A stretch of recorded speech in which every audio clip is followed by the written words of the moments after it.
bien aujourd'hui, je vais utiliser cette chute en fait. Ça fait une grosse chute, d'accord. Mais j'ai exploité le maximum de la largeur de ce plateau de chêne pour faire une table basse toute simple avec un piétement métallique.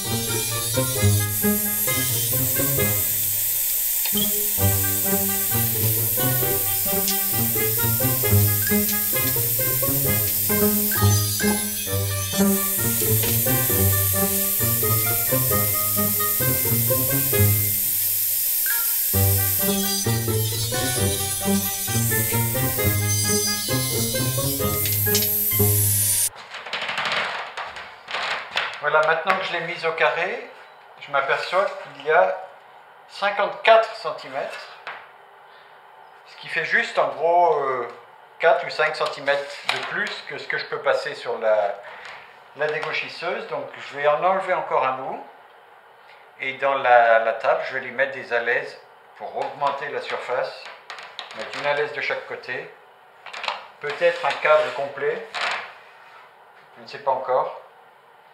Je vais voir comment ça sort du dégauchissage.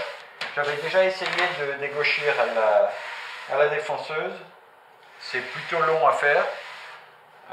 Mais si je peux passer à la raboteuse, je vais le faire. Alors il y a un petit peu de jeu, un petit peu de tuilage. Ça devrait aller.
Alors cette table, on a un plateau sorti de raboteuse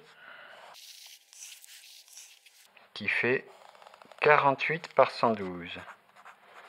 112 et là 48.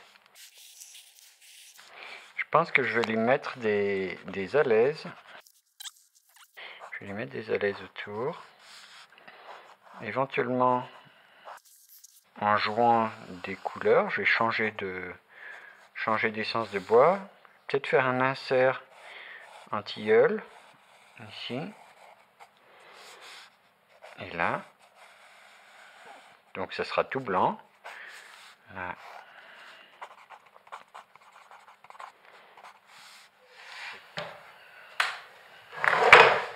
Je suis un peu embêté parce que voilà le principe de ce que je vais faire.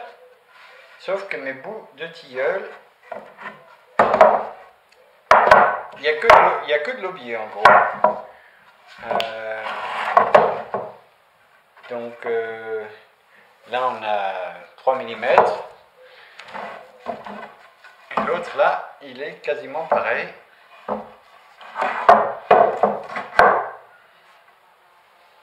Côté pile, ça sera joli, mais côté face, ça sera pas si bien.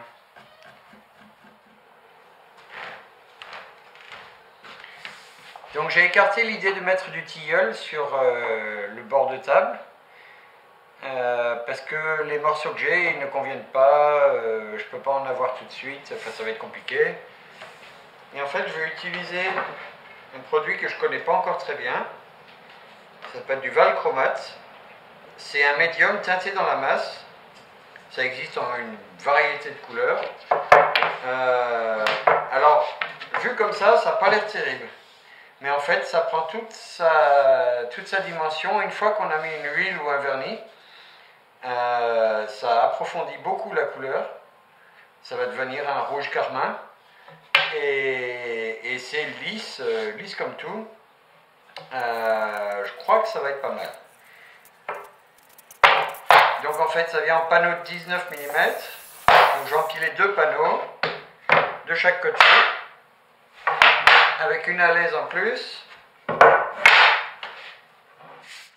Donc là j'ai re-raboté mon plateau de façon à avoir les 38 mm que j'obtiens en additionnant 2 couches de Valchromate.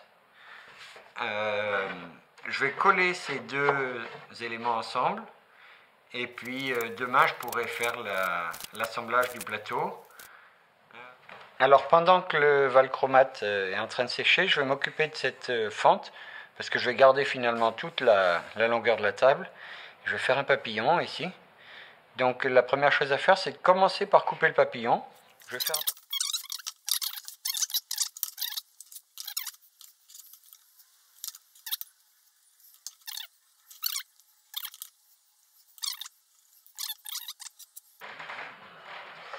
Donc je vais commencer le sciage avec la lame là, et je le finirai à la scie à main.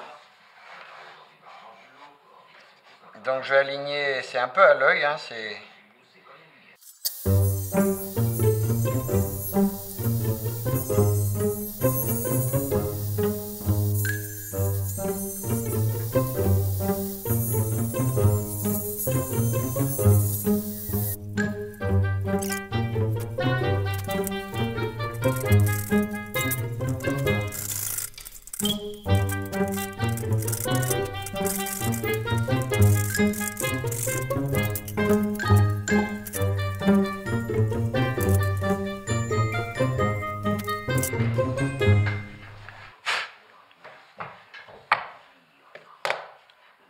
Voilà, le papillon est prêt. J'ai un petit peu raté dessous, c'est-à-dire qu'avec la scie circulaire, j'ai fait une entaille un peu profonde, mais bon, ça sera... J'ai 5 mm là sur le dessus, ça sera noyé après. Donc j'aligne mon axe sur l'axe de la fente. Et ensuite, je vais contourner assez légèrement, je ne peux pas appuyer très fort, sans dépasser.